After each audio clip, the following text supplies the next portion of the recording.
कभी आपने नोटिस किया है कि कुछ लोग काफी कुछ अचीव करने के बाद भी खुश नहीं होते।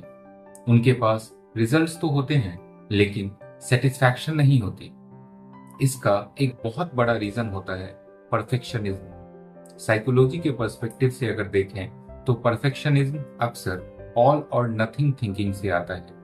मतलब या तो परफेक्ट या फिर फेलियर, बीच का कोई ऑप्शन होता ही नहीं। चलिए इसे एक एग्जाम्पल से समझते हैं। मान लीजिए आपने कोई काम किया और वो 80 to 90% अच्छा हुआ। ऑब्जेक्टिवली अगर देखें तो ये एक अच्छी परफॉर्मेंस थी, राइट? लेकिन परफेक्शनिस्ट माइंड क्या कहता है? परफेक्ट नहीं था, मतलब ये इनफ नहीं था, और बस वहीं पर सारी खुशी खत्म हो जाती है। प्रॉब्लम ये नहीं है कि आप और अच्छा करना चाहते हो।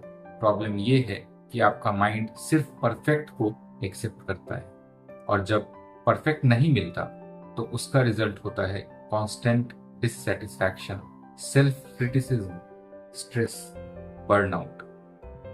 परफेक्शनिज्म का एक और हिडन प्रॉब्लम होता है।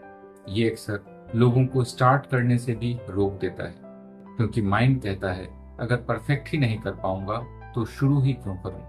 और इस तरह परफेक्शनिज्म क्वाइटली हमारे प्रोग्रेस को स्टॉल कर देता है, उसे ब्लॉक कर देता है। अब सवाल ये है कि इसका सॉल्यूशन क्या है? सॉल्यूशन ये नहीं है कि आप अपने स्टैंडर्ड्स को ड्रॉप कर दो। सॉल्यूशन ये है कि आप बैलेंस्ड थिंकिंग एडॉप्ट करो। फॉर एग्जाम्पल, ये परफेक्ट नहीं था लेकिन काफी अच्छा था और मैं और भी इम्प्रूव कर सकता हूँ। ये शिफ्ट छोटी लगती है लेकिन इसका इम्पैक्ट बहुत बड़ा होता है।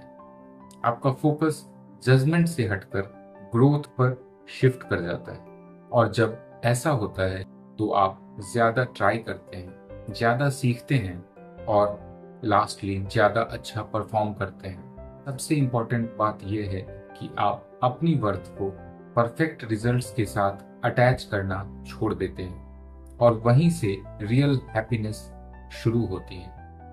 कभी कभी हैप्पीनेस का एनिमी फेलियर नहीं होता, बल्कि परफेक्शन अचीव करना होता है। इसलिए ये कहना गलत नहीं होगा, make it exist first, make it good letter.